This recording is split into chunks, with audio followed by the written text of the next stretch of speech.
金阿爸出的黑心主意，把心莲给教坏了。肯定是这样，祸首就是那个陈社主。从一开始，他就想要我的命，让我背黑锅。现在为了报复我，竟然向芳华下手，真是太可恶了。可惜，他是心莲的亲阿爸，就算你恨死他，也拿他没辙呀。谁说我拿他没辙？我会让他知道，他敢对芳华下手，我就对他不客气。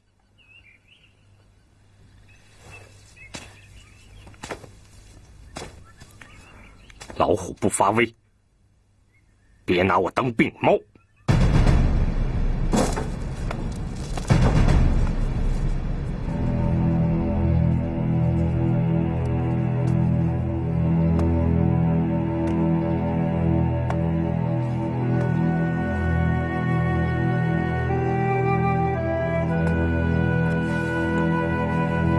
人总有不惜一切想要得到的东西。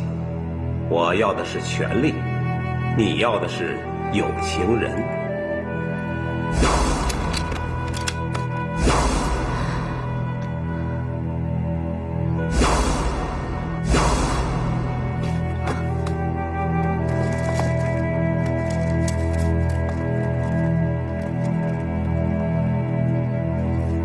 心莲。一龙哥。哎，干嘛盯着这把椅子发呆啊？这椅子有什么蹊跷？没什么，一龙哥，我刚才正想去找你呢。我刚出去，给小六买了刚出炉的萝卜丝饼。一龙哥，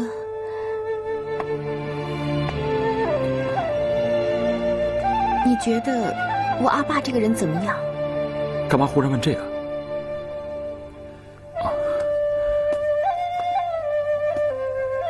我说不准，一言难尽。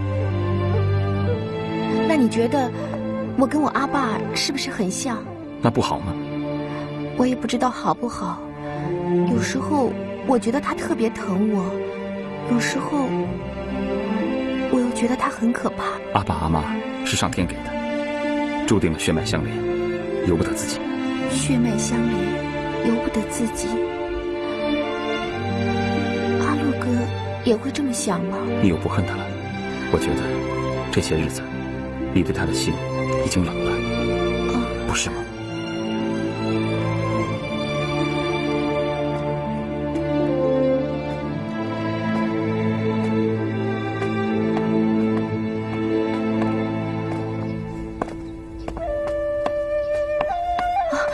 钟叔，哦，宋芳华。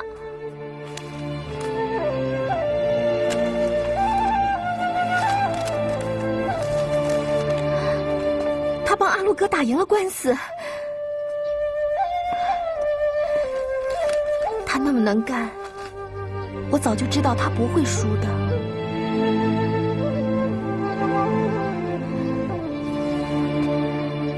钟叔，您是不是在责怪我？是不是觉得我做错了呀？钟叔，我还没问过你，为什么你对阿洛哥的事这么上心呢？为了我？为什么？你怎么了？心莲，我再问你，宋芳华是怎么逃脱的？我都说了，我不知道啊。不对呀，大小姐，我明明是被打昏的，你不可能什么都没看见呢。你被什么人打，你自己都不知道，我怎么会知道？哎，心莲，别犟嘴，杨父也说的有道理。你毫发无损，怎么会什么都不知道呢？那，就算是我放走的好了。不可能，当时你们都扭成一团了。心莲，人是谁放走的？你在替谁顶罪啊？阿爸，你别问了，要治罪就治我的罪好了。啊！你以为我做不到吗？阿爸，我疼你入心入肺，可我陈云生绝容不得别人对我有二心，哪怕是亲生骨肉，也容不得你。阿爸，你好狠啊！怪不得阿妈会逃走呢。你说什么？莫非你想学你阿妈背叛我吗？陈珠，让开！让！都不许动！你们谁是陈云生？我是陈云生，请问这是？文宏业先生聚众报案，指控你绑架恐吓大律师，妨碍司法公正。我们奉命来捉拿你归案。文宏业血口喷人，他有证据吗？等上了法庭，自然有证据叫你服气。来人，带走！混蛋！一定是你自作主张。警察大人，犯下绑架罪的是他，我这就把他扭送警局去投案。你，姓陈的，你过河拆桥，拿我当垫背的。姓杨的，敢做敢当才是好汉。把他们两个都带走。是，我跟你拼了！姓陈的，你这个老狐狸，老子，你敢陷害我，我跟你没完！姓陈的，阿爸，你听着，我跟你没完！老实点，姓陈的，你这个老狐狸！经理，别喊了。我以前真的不知道怎样才能做一个好人，自从有了你以后，我打心底里想学着做一个好人，做一个疼爱女儿的好阿爸。可惜，我总没能让你满意。不，阿爸。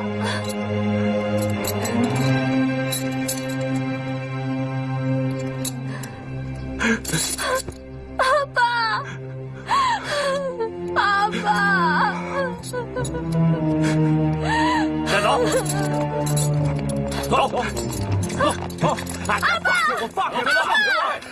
各位官爷，这事儿我冤枉啊，都是我干的！走。这场轰动省港的华阳侵权官司宣判更为轰动。华商文宏业大败洋商，出人预料的结果预示着这股新崛起的华商势力大有号召团结华商的力量，不容轻视。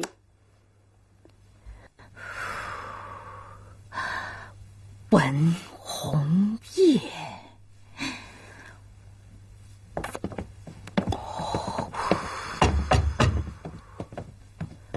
进来。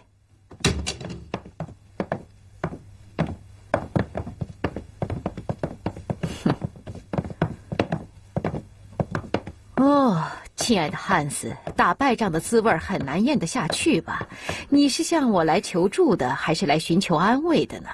得了，伊娃，我的败诉损失的不仅仅是华业洋行一家的利益，同时受损的是整个西方商业的势力。是吗？好像有一点道理。请吧。伊娃，你不是没吃过文宏业的大亏，你要用你的影响力召集省城所有的洋商，联手防堵文宏业趁势做大。我首先要防的是你，马修 ，My dear。马修，你到底怎么惹恼了伊娃？我没有。你没有虚情假意的骗财骗色，你没有用我的名誉招摇撞骗，你没有把我的钱白白损失在股市里。什么？这是真的，马修？这炒股本来就有赔有赚的嘛。那为什么偏偏赔的都是我的本钱，赚的都跑到你的账户里去了？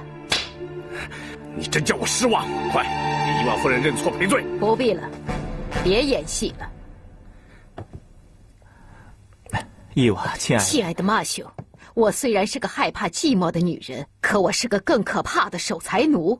虽然我的家财万贯，可是我也没有几个50万给你挥霍。谁敢存心的敲诈我的钱，我绝对是翻脸不认人。我保证再给你赚回来。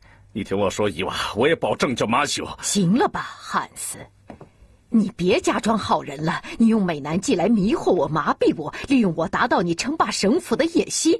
我不笨，我早就知道你的用意了。你这个白痴！亲爱的伊娃，你误解我了。马修他的确不值得原谅，可是你毕竟喜欢过他。亲爱的汉斯，你还不明白吗？我喜欢的只有我自己。伊娃，难道你是在向我表示你和我绝交？那倒不一定。我知道商场上利益为先，没有永远的朋友，也没有永远的敌人，不是吗？马修，你还没发现吧？我的宝贝 Larkin 不见了，因为他忘记了自己的身份，不小心咬了我一口，我就亲手把他丢进白鹅潭，让他喂鱼去了。这就是背叛主人的下场，人和狗一样。这个老女人翻脸无情，发起狠来比男人还冷血。不稀奇，这是自然规律。母狼总是比公狼更残忍。你贪他的钱，也该用点高明的手段。你这个笨贼，害得我失去了一个对付文红叶的重要盟友。汉斯先生，请允许我将功赎罪，给文红叶一记回马枪。我们不一定非要依靠伊娃不可。凭你的脑袋，能想得出什么扭转乾坤的妙计？在非常的时期，就得要用非常的手段。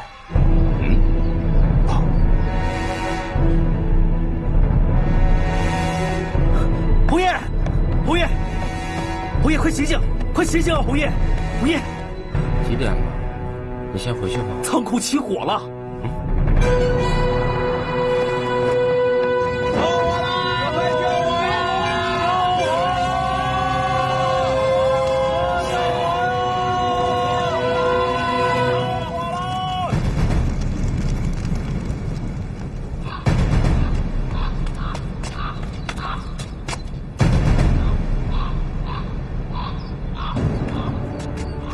太惨了，这哪来的一把无名火呀？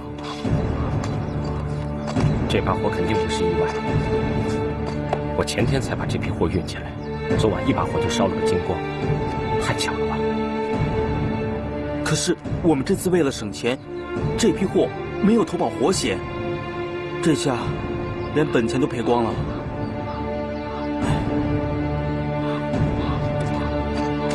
耽误了客户的交货日期。以后谁还敢跟我订货？看来放这把火的人是想把我逼到绝境。可是信用是商人的性命，我们现在补货还来得及吗？问题是，补货的资金来得及筹集吗？唉，你呀，真是流年不利，刚刚才度过官司的那一关，现在又来了更难过的前关。唉。一定是有人见不得我反败为胜，想给我致命的一击。可是，陈社主已经关起来了。哦，除了花叶的鬼佬，不会再有别人了。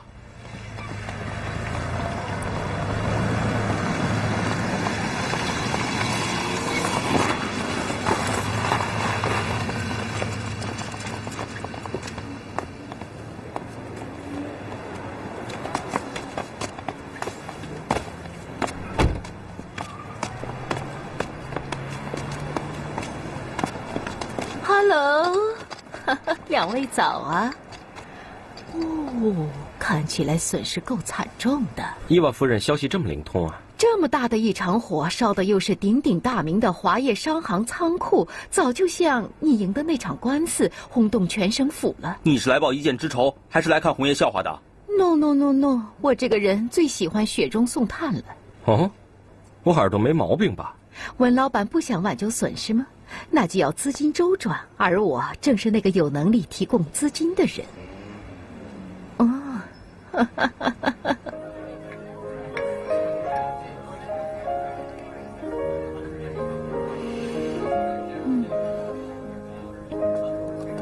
这味道真不错。我从巴西引进的这批咖啡豆销量好极了，证明我的眼光独到。我的投资呢，也从来都是又准又稳，包赚不赔。伊娃夫人，你真的不记恨我吗？现在是你痛打落水狗的良机，为什么你找上门来要助我一臂之力呢？商场没有永远的朋友，更没有永远的敌人。我绝对不是心血来潮，我的每一个决策都经过周详的考虑。老鼠狼给几百年，别中了他的奸计。我不勉强你相信我，你可以一走了之，可是你绝对就错过了唯一免于前功尽弃的机会。我想伊娃夫人不会没有交换条件吧？温先生一点就明，问到重点了。我首先声明，新里子钱庄我已经拱手让给你了，华业商行是不可能提供股权做抵押的。温老板为什么以为我对华业的股权有兴趣呢？其实，伊娃夫人收购控制商号股权，然后伺机低价吞并，吃人不吐骨头，这在省城又不是什么新闻了。小小的华业商行还没有列入我的菜单。我目前最感兴趣的就是这些商家所占有的口岸。什么？当初你用低利放贷取得这些商家的权状作为抵押，你离开钱庄的时候把权状都带走了。这就是你的交换条件？别紧张，我不想跟你算旧账。何况这些商家的业主都很顽固，死守着祖宗的产业，等死也不愿意出售给我们洋人。我这儿呢有个十分漂亮的计划，需要你的配合。你先看看，我等着你的消息。你我都心知肚明，我曾经摆你一道，你真的全不介意？能摆得了我的道的人，绝对是个天才，而我最器重的是难得的天才。为什么对我额外开恩？这是你第2次问我这句话了。好，我给你一个满意的答复。我除了器重你的天才，我更欣赏你的一表人才。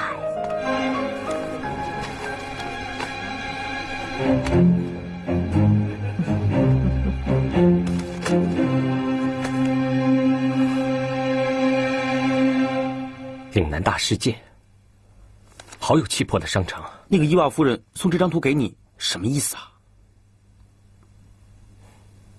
我虽然打赢了官司，并不等于从此就风平浪静。我要尽快在省城的商场扎稳根基，才能立于不败之地。这我也懂，可是你怎么个尽快法？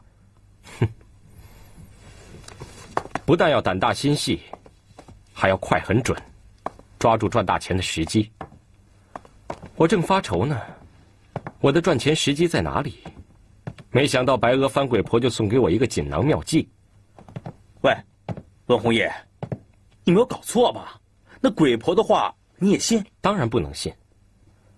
但我明明知道他是个心术不正之人，又怎么会上他的当？那你还要这张图干什么？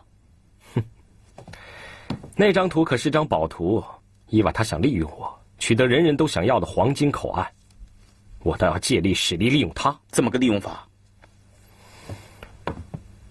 眼下我最担心的是一把火烧掉了银行商家对我华业商行的信心，不愿提供我融资周转。但是号称商界女王的伊娃夫人都主动向我招手了，这等于是给我做了最有力的担保。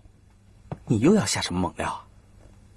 我只要把伊娃主动提供资金，并想说服我合作的气氛炒热，那些唯利是图的银行老板们肯定闻风而来。这我也知道，可是那些银行老板个个是腰里挂着铁算盘的老狐狸，唉，并不是你想象的那么简单。哼，再老奸巨猾，只要看到有利可图，谁能不动心呢？我注意到最近省城金融界通货腐烂，银根宽松，只要我稍微用计刺激一下这些急于放款的金融大老板，你还怕没人捧着钱来巴结我这个借贷大户吗？哎，说的是不错，可是伊娃夫人那个鬼婆诡计多端，你小心引火上身，还是不要招惹她的好。我也不是笨蛋。更何况是伊娃自己送上门来的。我何不趁机借力使力？过了这个村就没有这个店了。可是你刚刚才爬起来，小心冲得太急，又摔一大跤。前怕狼后怕虎的，成不了大事。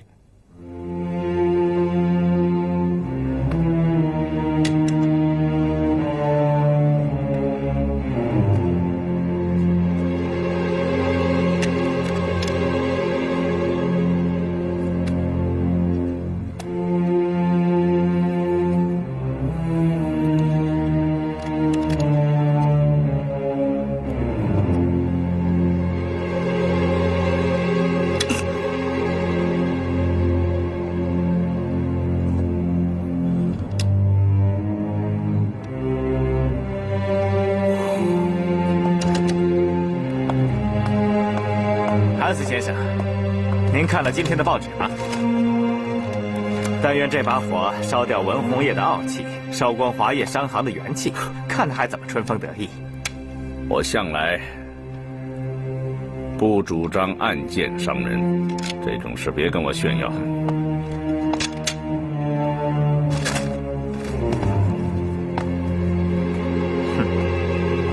哦，对了，还有一个大新闻，文红叶那个家伙狗咬狗，把那个不入流的陈社主告进大牢了。是吗？你先别幸灾乐祸，那个姓陈的是一条疯狗，哼，他肯定会乱咬一气，我们都免不了被他咬出来。也许我们应该先下手，叫他没办法咬人。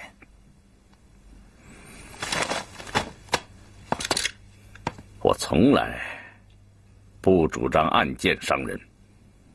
哼，我知道，这只是我这个西部牛仔跟他这个东方流氓的私人恩怨。啊，威廉，韩斯先生，威廉，你看过这张报纸吗？火神终结了文红叶的狂妄，通知你女儿为文红叶的前途哀悼吧。大概这篇报道你没看到吧？什么？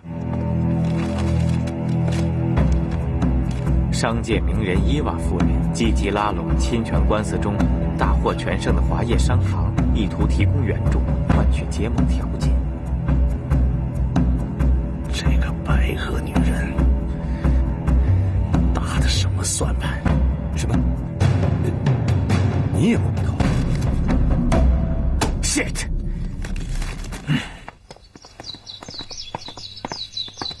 哎，你确定我们来这一趟会有用吗？那个翻鬼婆会不会看穿你啊？哼，翻鬼婆的确够老辣，但我也练出了火候。你记得我们套好的招数就行了。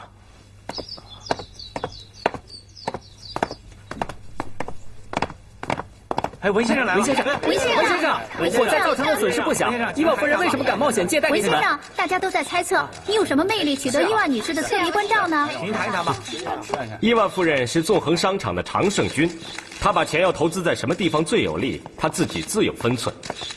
这次华业商行在火灾中虽然受了损失，但是并不影响华业的发展，而且也不会影响客户对我的信赖和支持。我个人是没有什么特别的魅力，不过我绝对是有发展的潜力。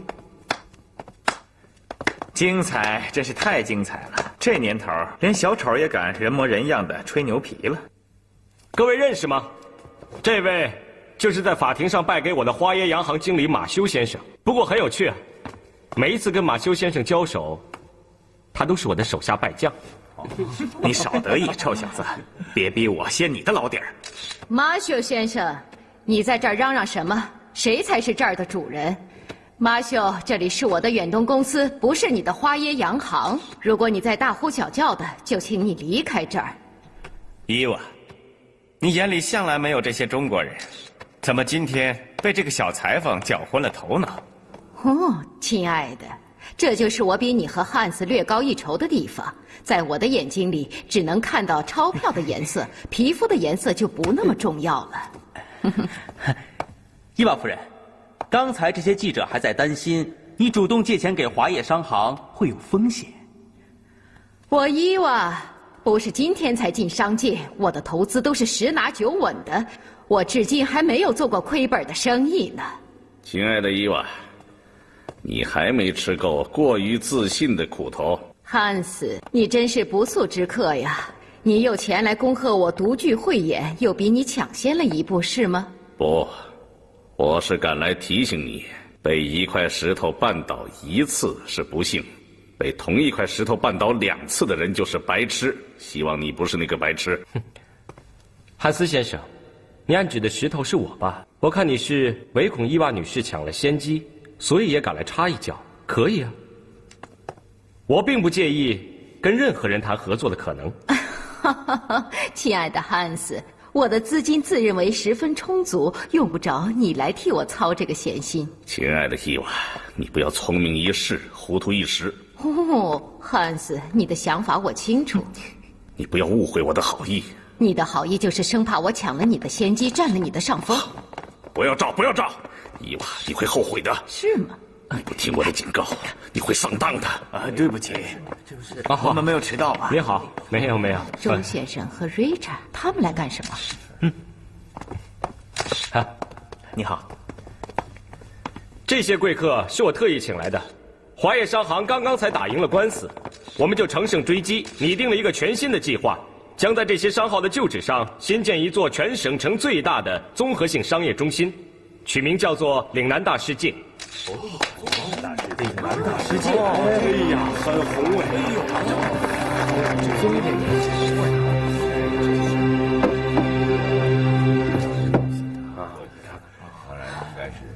这图纸是我制的。伊娃，这个发展计划是我们花耶的。你什么时候泄露了我的计划？哼！你们谁也不用争，这些商家的土地所有权都在我的手里，所以这个计划若少了我，就是纸上空谈。亲爱的伊娃，现在醒了吗？我的警告当场应验了。文红叶，大话不要说这么快。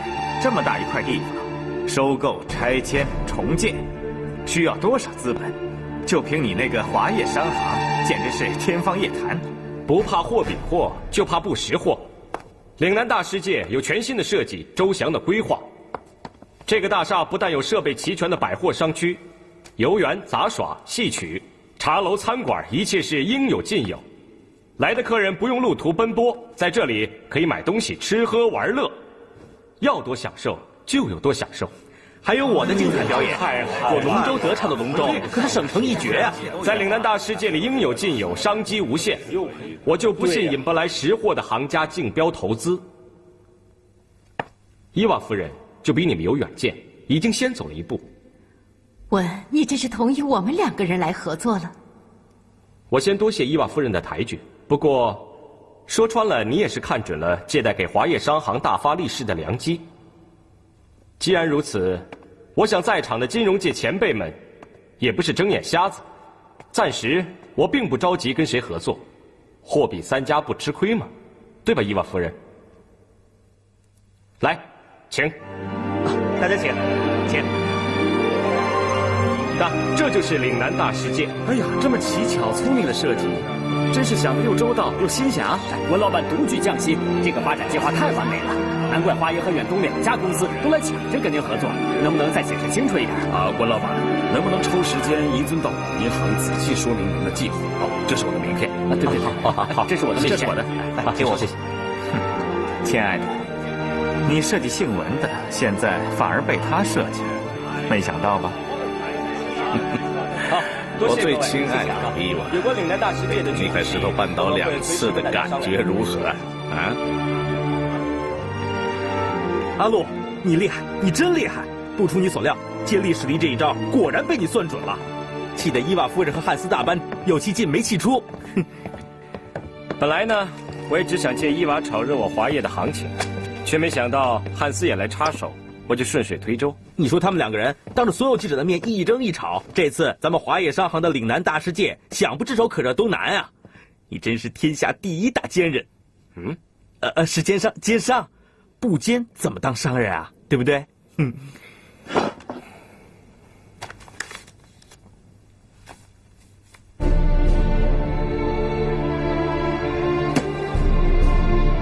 光奸诈是不够用的，鬼佬各有私心，才会被我所用。在商场上，谁脑筋动得快，谁胆子够大，谁心肠够狠，谁就是大佬。哎呀，我光顾着高兴了，都忘了最紧要的事情。什么事？这张图上面那些小商家，当初是因为信任你，才把权状交给你。你现在忽然变卦了，把所有商铺都买下来重建，那样岂不是趁火打劫？人家愿意吗？如果我不收购他们，鬼佬也不会放过他们的。总归一句话，现在我面前就算挡着一座大山，我也要一块一块把它刨开。可是，你赢了这场官司，全靠他们给你撑腰啊！老板，韦先生，可以进一步说话吗？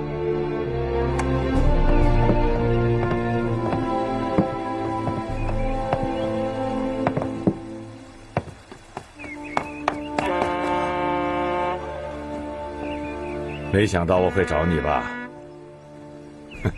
我再不服气，也不得不甘拜下风。你不是泛泛之辈，你头脑灵活，悟性极佳，但是你心狠手辣。宋先生，我知道我自己的斤两和德行，你就别客套了，有什么话直说就行了。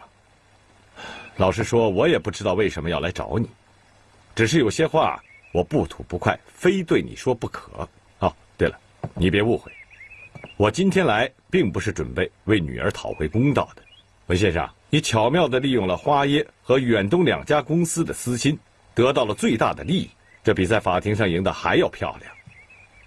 各家银行都看好了你在半路拦截来的岭南大世界，抢破了头想融资给你，你的前途无量啊。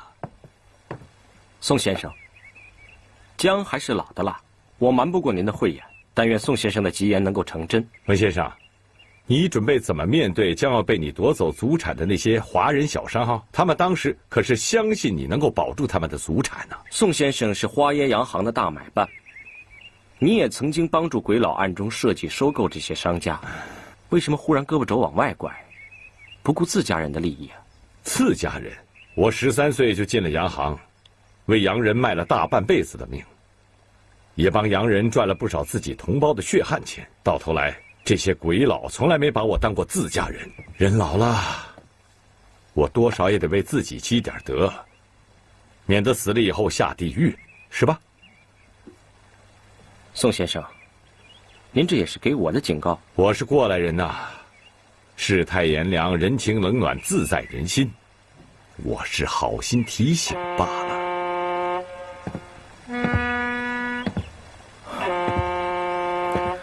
我有太多地方对不住宋先生，你现在大可以隔岸观火，看我笑话，为什么还特意跑来这里提醒我？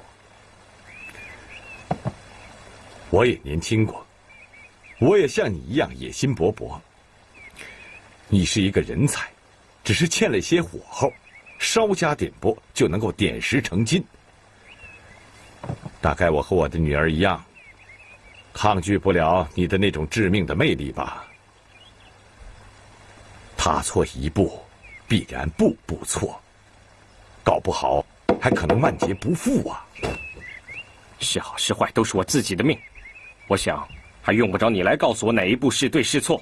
好，就算我多此一举吧。你破坏了我们父女的和谐，重创了我宝贝女儿的心，这是改变不了的事实吧？今天我跟你说了这么多，并不表示我跟你从此以后就一了百了了。我和你在商场上的正面交锋才刚刚开始，我们两个人各有各的立场，我是不会手软的。我也不会手软，多谢指教。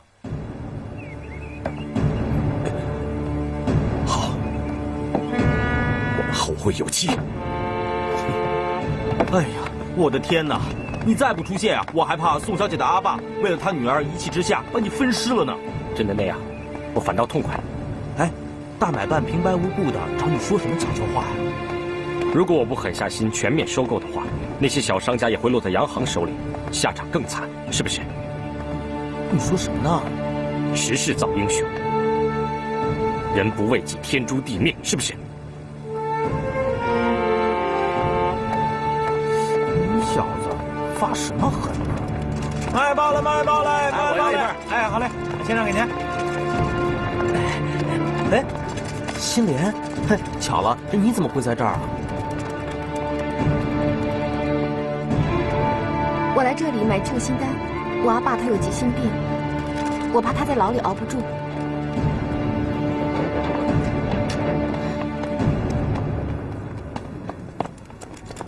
是你把我阿爸告进大牢的。你说的是陈社主吗？那我师父算什么？我也巴不得我只有一个阿爸，可是这由得了我吗？血脉相连是天注定的，由得了我吗？说的也是啊，这不由人的。可是你也真不应该。我只想问你，你去告发我阿爸的时候，有没有想过我是他的女儿？想过。你有没有想过，你也差点就成了他的半个儿子？我都想过，可是他罪有应得。罪有应得？心莲，你还帮你那个黑心阿爸说好话，你难道真要把红叶送上门去，让他千刀万剐剁成肉泥，让他称心如意，你就高兴了？你胡说！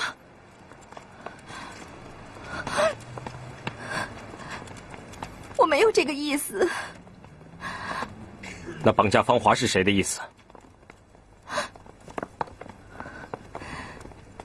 我就知道他会在背后告我的状。人家没有说你一句不是，还用他来说吗？你早就看我一无是处了。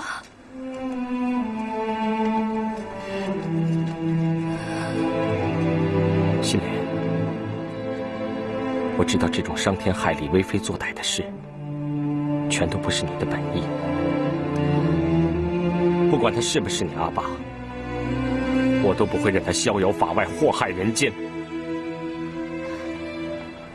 逍遥法外？哪有的事啊！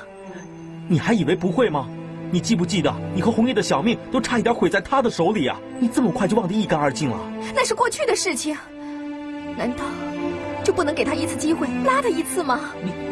看来你还真把那狼心狗肺的社主阿爸当回事了，是吗？我不知道，可我实在不忍心，他是我唯一的亲人呐。那你对芳华就忍心了？你当了什么社主的千金大小姐才没几天，你就分不清是非黑白，连血都变冷了。我真是看错了。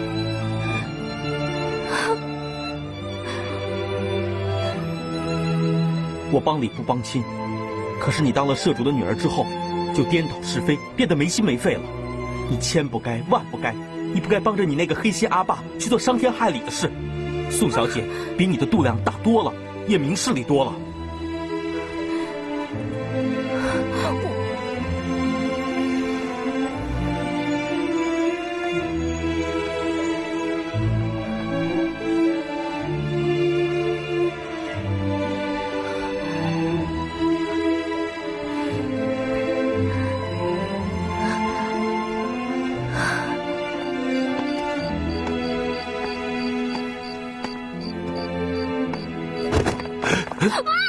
别出声，是我。心莲，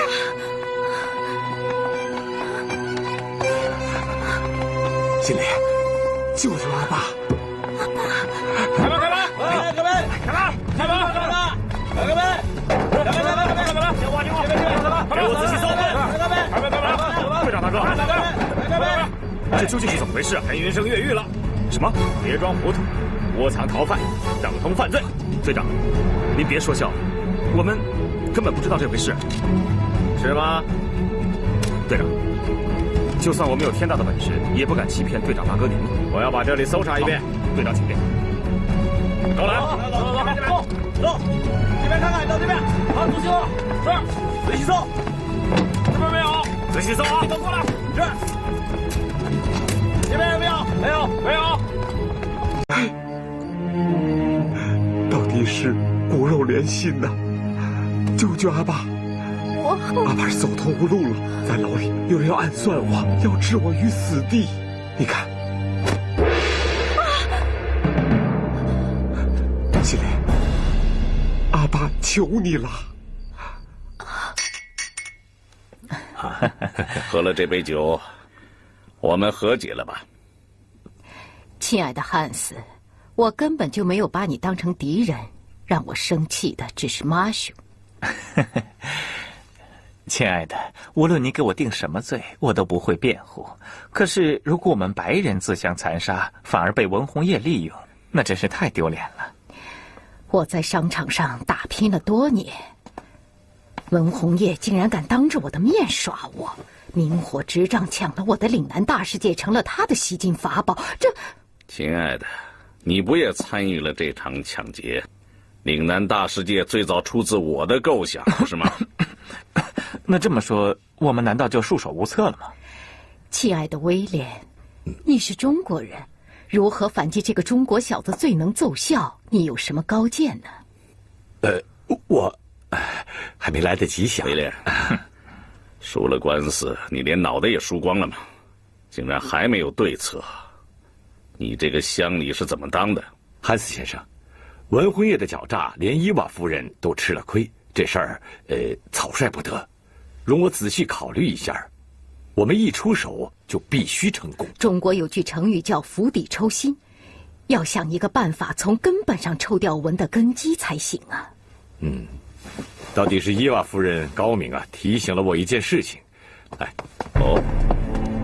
这样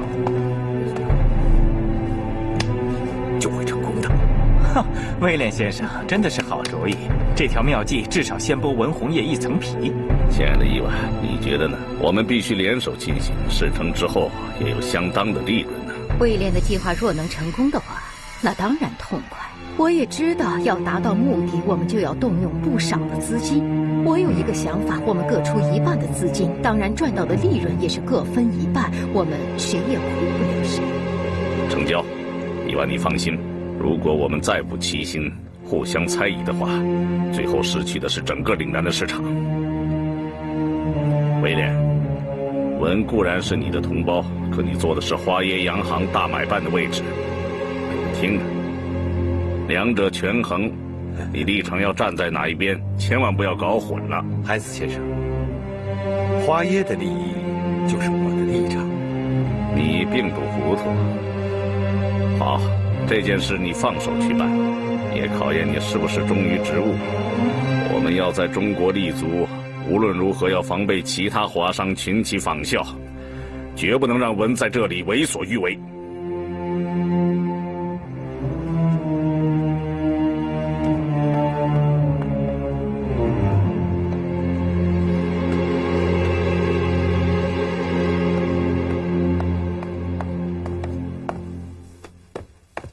芳华，芳华，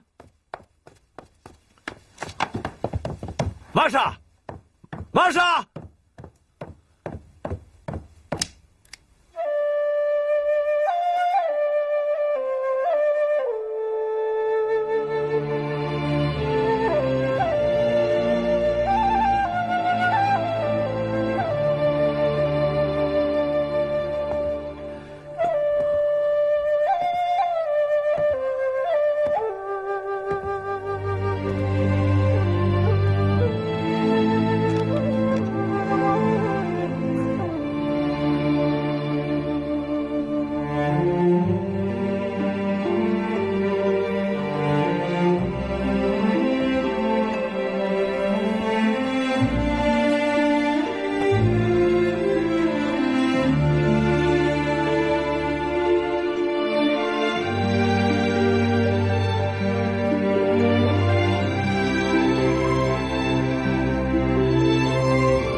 衣服都快遮不住了，如果让爹地看出来怎么办？哎呀，小姐，别任性了，万一被看出来，第一个发疯的就是威廉先生啊。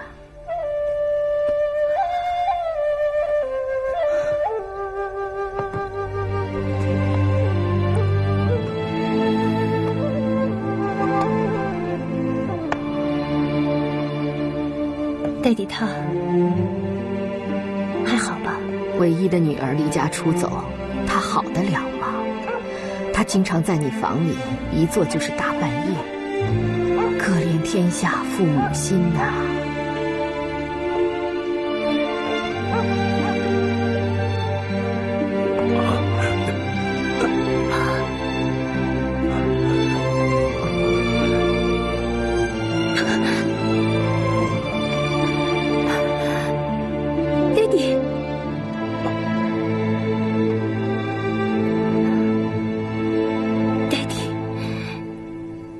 怎么来了？我怎么来了？我拗不过女儿，只好低下我这颗白发苍苍的头，向女儿认输。我想你，想得有时候心痛啊。我只能远远的站在马路边上，看上你一眼。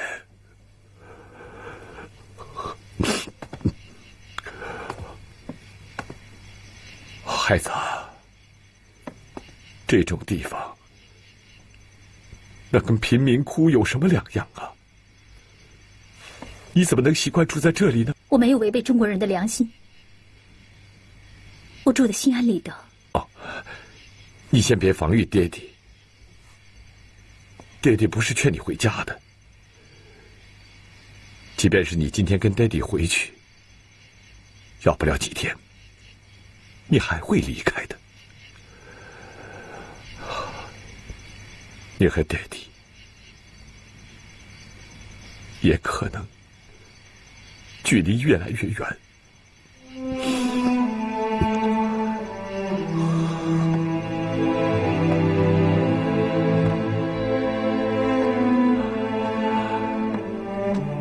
阿华呀，你在法庭上帮助文红叶挫败了花耶洋行，首当其冲的被打击的就是你爹地呀。说实话，当时我也不清楚我是喜还是忧啊。你当头敲了洋人一棒，我觉得心里也很痛快，我为你叫好啊。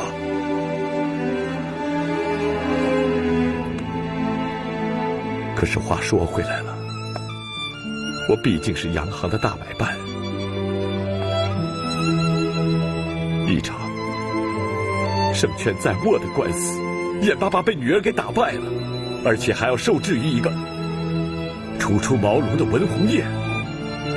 我既是丢了脸，又难堪，我白活了这么大岁数啊！爹地，这场官司已经结束了。可是我和文红叶的龙争虎斗才刚刚开始，我们父女之间的鸿沟越来越深了。爹地，你能不当买办吗？那你能不当律师吗？不当买办，我宋威廉拼了大半辈子是为了什么？说来说去，你还是撇不下名利和虚荣。那文红叶呢？难道不是为了名利跟虚荣？你为了他不惜一切替他争得名利和虚荣。我大不了去求他，求他对你手下留情。傻女儿啊，我跟他交手的时候，我代表的是花耶洋行，并不是爹地呀。他为什么会给我留情面？就像我不曾给他留情面一样。你不是也骂过我是洋奴才吗？有朝一日，我跟文红叶水火不容，必有一伤的时候，我最担心的就是你，我的女儿如何自处啊？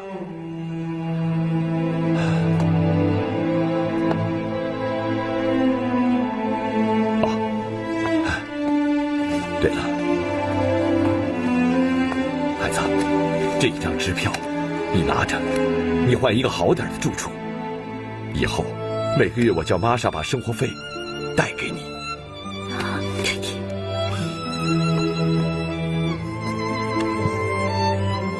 孩子，你从来就不知道什么是穷，什么是苦，至今你也没有受过苦。代替愿意把人世间所有的苦都尝尽，也不愿意让你尝到一星半点。爹爹，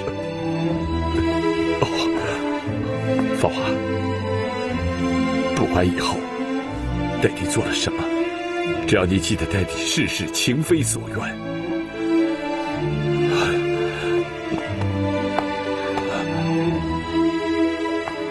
代替接受了汉斯的指令，要跟文红叶当面锣对面鼓，拼个你死我活了。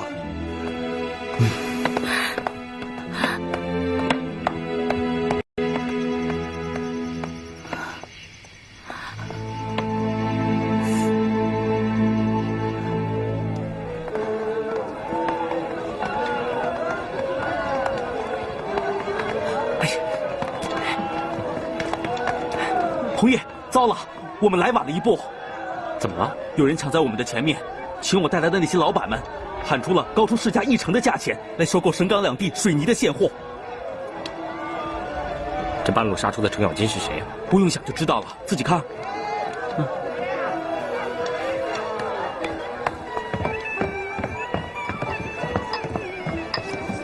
宋先生。哎呀，文老板，我说我们会正面交手，没想到啊，会这么快。宋先生说过，商场如战场。你现在大举收购水泥，就是想杀我个回马枪？哎，我们各视其主，职责在身，得罪了。各位老板，我之前千拜托万拜托你们，你们都答应了给文先生行个方便，保证提供岭南大世界所需的全部水泥。你们怎么可以中途变卦呢？文老板，你是生意人，应该能体谅我们。花爷洋行出的钱很诱人，我们怎么能跟钱过不去呢？是啊是啊，有钱不赚才是傻瓜啊。宋先生，现在需要水泥的人是我们，盖洋楼的人也是我们。你们花爷洋行凑什么热闹？要水泥有什么用啊？有什么用？你们文老板心知肚明啊。各位老板，花耶洋行将价钱提高了1成，我给大家1成半，怎么样？我加到2成，2成半，3成。3成啊！哎呀，跟你说3成好啊，这些奸商见利忘义啊！我们再把价码提高半成，看他还敢不敢往上加。宋先生，我们这样比赛哄抬价格，不管最后谁赢了，都得大失血啊！我是背水一战的，我的底线也就是3成，超过了3成，我就以公司的利益为由放弃跟你竞标，我回去也可以交差，老板也不会责怪我的。宋先生是暗示我，如果再加码，您就让步。文老板，工地上正需要水泥，要是没有了它，那该怎么办啊？说穿了，花耶洋行的意图，就是想趁着我急需水泥开工，哄抬价格，先让我出血。不但是要出血，而且是要扒掉1层皮才算完了。我们花耶如果是囤积居奇，那你们的工地就没有水泥，那就开不了工，岂不是损失更大了吗？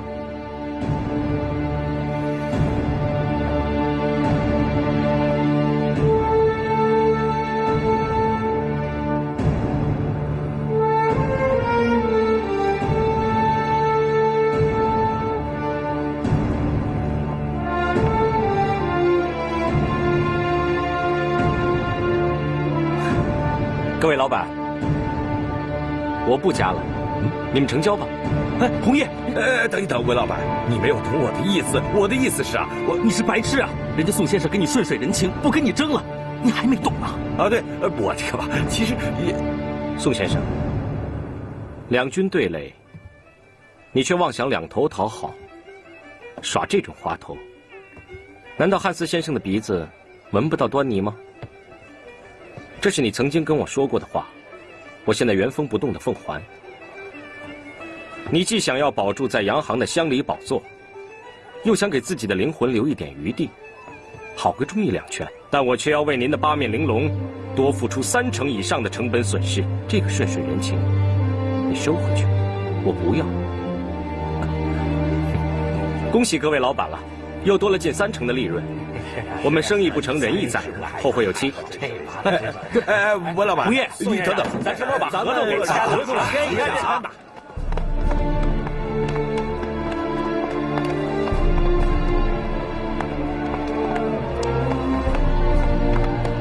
吴业，哎呀，你别意气用事啊！没有水泥，你的岭南大世界就是发大梦，谁肯借款给你啊？你现在马上去把省府的大中小盘水泥经销商造一份名册，然后带着采购经理一家一家的去。你的意思是去抢购？不，只是竞标不成交，把水泥价钱抬起来。喂，你疯了，我可没疯啊！汉斯他想刮我的油，剥我的皮，我就将计就计，先叫他套住自己，再倒剥他一层皮。可是咱们没有水泥，就动弹不得呀。花业洋行又不起楼，又不盖房，用不了那么多水泥，我就赌他迟早要认赔出脱。可是，你这赌注也下得太大了吧？舍不得孩子，打不着了。岭南大世界成了吸金石，全广州的银行金融经理们都不断的往华业公司跑。笑到最后的才是笑得最好的。等文买不到水泥，动不了工，火烧眉毛的时候，好戏才开场。哼，汉斯先生，啊，威廉，收购水泥的事你办得又快又好，有你这样忠心耿耿的买办是华业洋行的幸运。我要上报总行，对你给予奖励。只怕我们精心设置的陷阱，会限制住我们自己啊！啊，不放心，这陷阱文红叶非跳不可。工地开不了工，他怎么向贷款银行交代？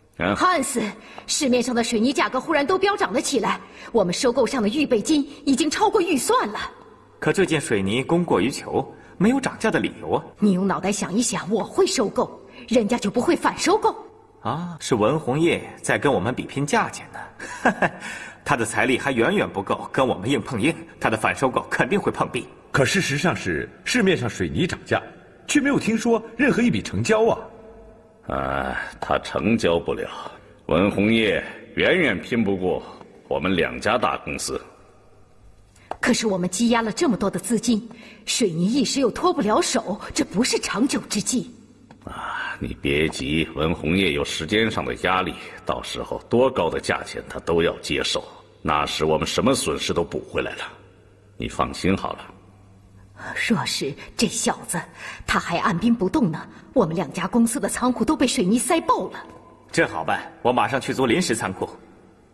哼，他早就把所有空着的仓库都预定下来了。哼，他买不到水泥，就让他白白损失仓库的租金吧。伊娃，暂时把水泥放在你的码头上好了。万一遇到大雨，我们可就血本无归了。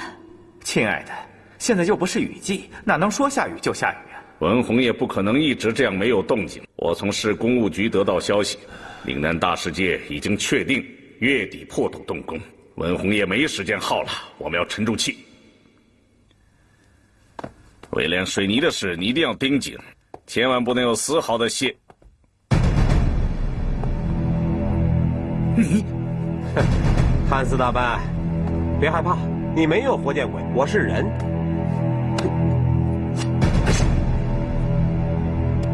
你这是有血有肉的人，你派人想要我的命，他失手了。你是怎么进来的？活到我这把年纪的人，靠的就是神出鬼没。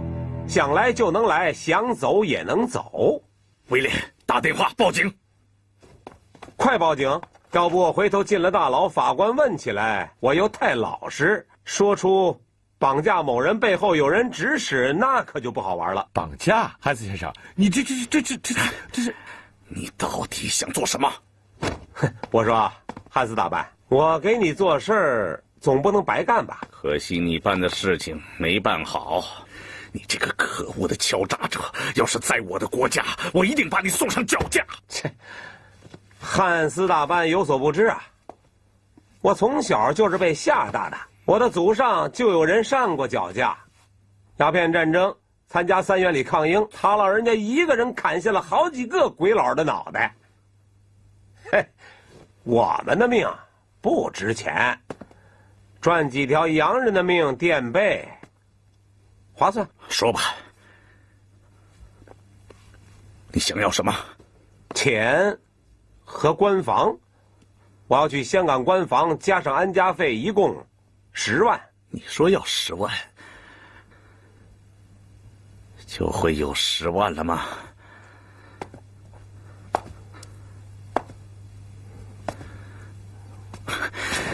你给我听清楚了，就算我把钱给了你，那也不表示我怕你。哼，有道理。我一个亡命之徒，你汉斯大办有什么好怕的？东西准备好，我下次不能空手而归。告辞了，别耍花招。我的神出鬼没，你们是见识过的。Goodbye。汉斯先生，要不要马上报警？这个姓陈的，他简直不是东西，是恶魔，是我不小心把这个千年魔鬼从禁锢他的瓶子里给放了出来。不过不用担心，我总会有办法再把它收回到瓶子里去。先把文红叶逼进圈套，再回头对付这个魔鬼。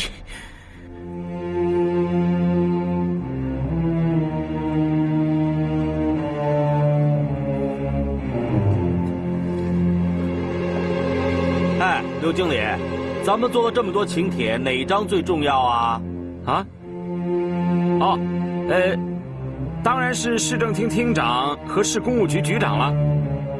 那就太好了，他们都答应为咱们岭南大世界奠基典礼剪彩啊！是啊，这是轰动省城的大事啊，谁不想趁这个机会露露脸啊？他们都答应，到时候会准时出席的。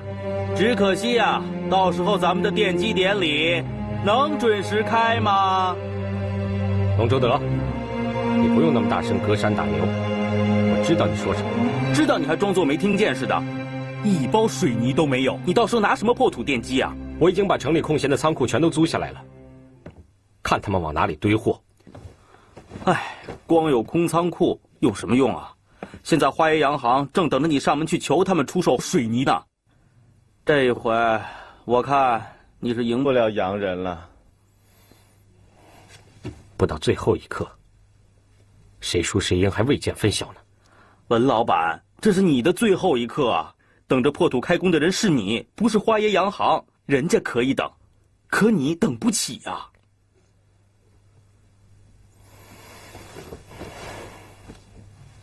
他们压了大笔的资金，成堆的水泥都堆放在外面，不可能等太久。那万一人家要是有本钱呢？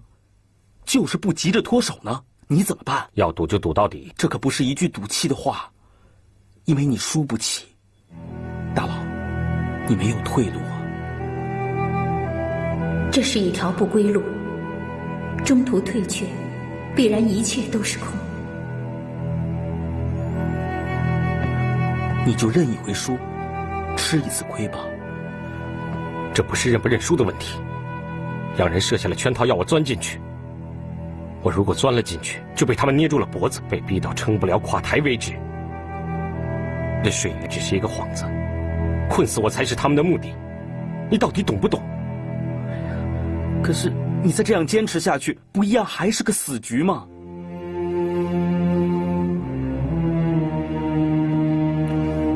喂，你又上哪儿去啊？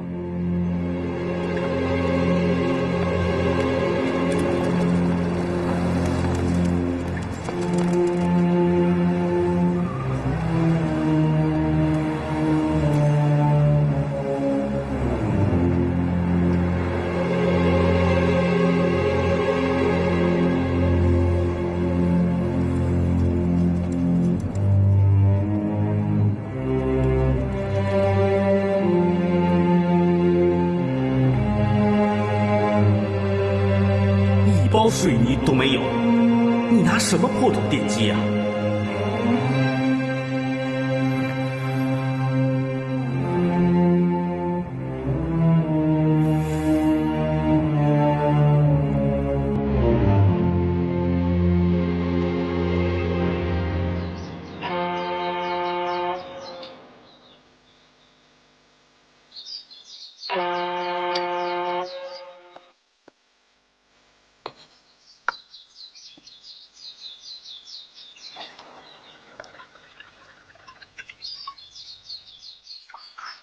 这酒真够红的，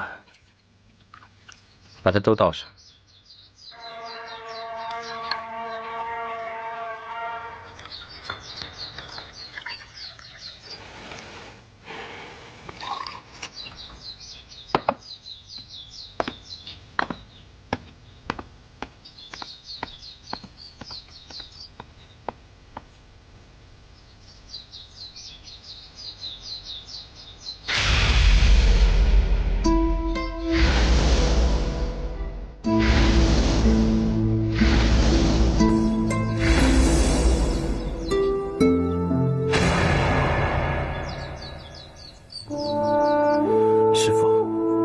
金莲、芳华、于大哥、宝哥，以前的文阿路一靠近这些地方都会遭人白眼。今天我文红叶最想做的就是跟你们在这里一起干一杯。来，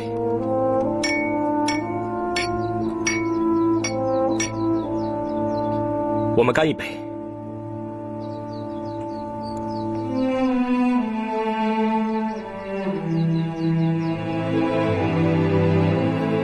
以前虽然劫难不断，但我心里觉得很踏实，因为有你们在背后支持我。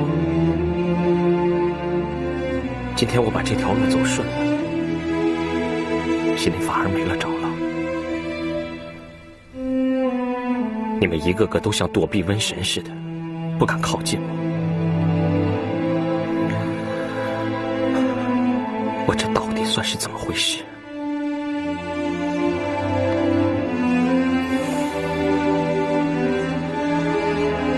宝哥，这么巧？不是巧遇，我是专程来找你的。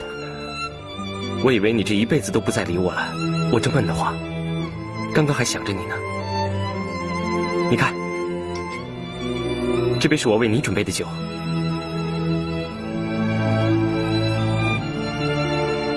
你看这是什么？红酒啊。你不觉得这酒红的像血，像人血？你功成名就了，可以大模大样在这种上等人的地方享受。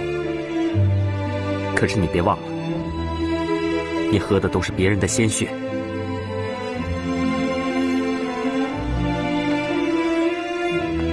宝哥，我辜负了你，恩将仇报。你什么时候来教训我，我都甘心受教。如果是为了我自己，我绝不会来找你，因为你对不起的人实在是太多了。宝哥，跟我交往多年的朋友，冲着对我的信任，对你的期待，二话不说把祖产压到你手上，你千不该万不该，为了一个岭南大世界，你甘冒千夫所指，辜负大家，吞并大家。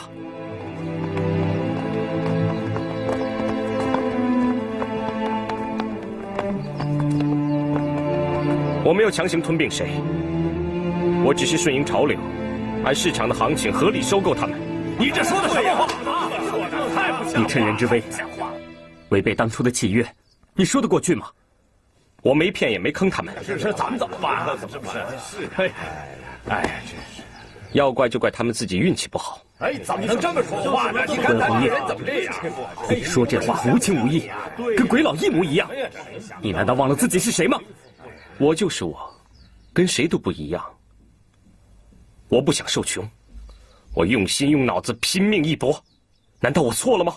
你拼，你搏，可是你也不能急于求成，损人利己，更不能损害这些曾经帮助过你的朋友。我能不急吗？我身在浪尖刀口上，不用力冒出头，难道等大雪把我吞没？难道乖乖的等汉斯他们把我逼到死路上去不成？鬼佬逼你，你就回头逼自己的同胞吗？我没逼你啊，宝哥，你别强出头。这些老朋友，看着我的面子，放下生不入官府的忌讳，为你出庭作证。这份情谊你还没还，你就反过来盯上他们的家产，我能不出头吗？我一人做事一人当，你何必往你身上扯？你是我的一块心病，我当初若不是太袒护你、扶持你，就不会有今天这位德智猖狂、见利忘义的文弘烨。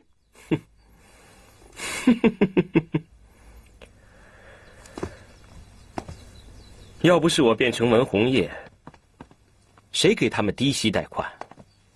要不是我变成文弘烨，你们早8辈子就被洋人洋行吞得连骨头都不剩了。这咋？文弘烨，你趁虚而入，还称救世主了？宝哥，你在商场上节节败退，我不想步你的后尘，跟你一样的下场。你，文老板，你高抬贵手，放过我们吧。就是啊，我是收购你们的人，你们是被我收购的，就是因为我在出手时够狠，够强硬。不是吗？这怎么办？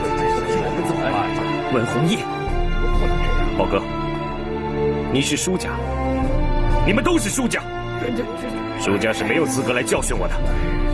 骂得好，骂得好！我是一个可悲的失败者，你尽管耻笑，尽管瞧不起我，我只要一句承诺，请为这些曾经在法庭上为你作证的小商家保住他们安身立命的产业。恕难从命，除非他们能够按时偿清借债。废话，我们能按时还债，还用跟你借吗？还不了钱，你们谁敢说我强占你们的祖产？更何况我的岭南大事件箭在弦上，不得不发。得罪各位也没有办法。文老板，你真要吃人呐！哎呀，没救了，真的没救了！就是啊，这怎么办？是不是，老板？我不怕你们人多势众，岭南大世界非见不可。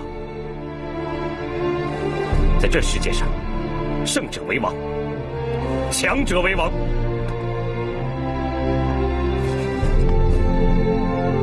不但是狼，还是饿极了的狼。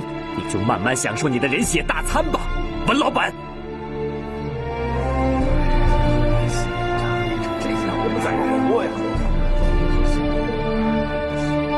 在这个世上，谁不想赢？只要能喝到庆功酒，不管这杯子里装的是不是人血，又怎么样？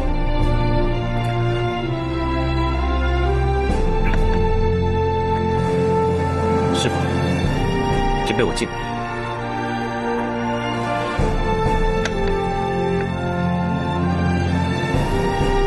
新莲。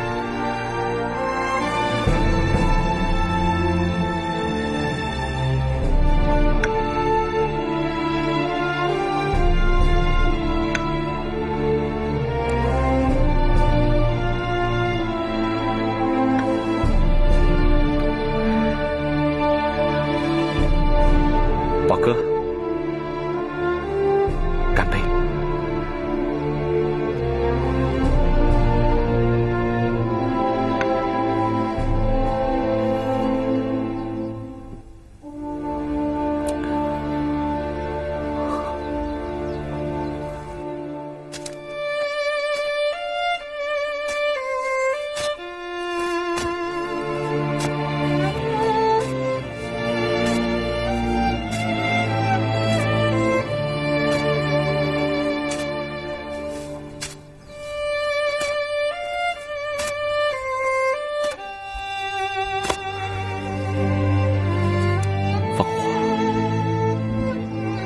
我在人前硬撑，其实我的心是虚的。这一次，如果我失算了，我真的没有退路了。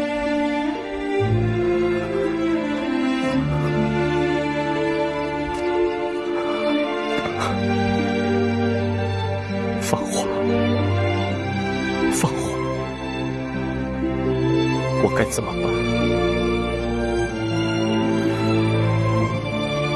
这里的一草一木都听我说过，要爱你10000年。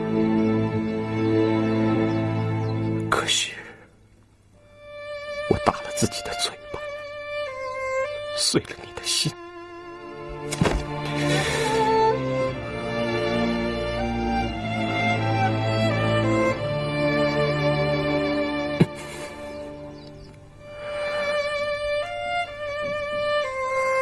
老天爷，不是说情场失意，赌场得意吗？那就请你再开恩一次。芳华，除了你，我没有可以商量的人。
芳华，芳华，爹地说，是我造就了文红叶，其实是为了满足自己的虚荣心，是吗？是的，是的，我把自己的女儿身不能完成的抱负和希望，全部寄托在他的身上。我把它当成自己的化身，是这样子吗？是吗？芳华，放过你自己吧。文红叶的人生是他文红叶自己的，绝不是你宋芳华的。爹地，是我自己的，唯一的，是吗？那当然。文红叶也是我这辈子唯一爱过的，不是吗？也许他是你的唯一，但你却并不是他的唯一，这是不争的事实，亲爱的，不是吗？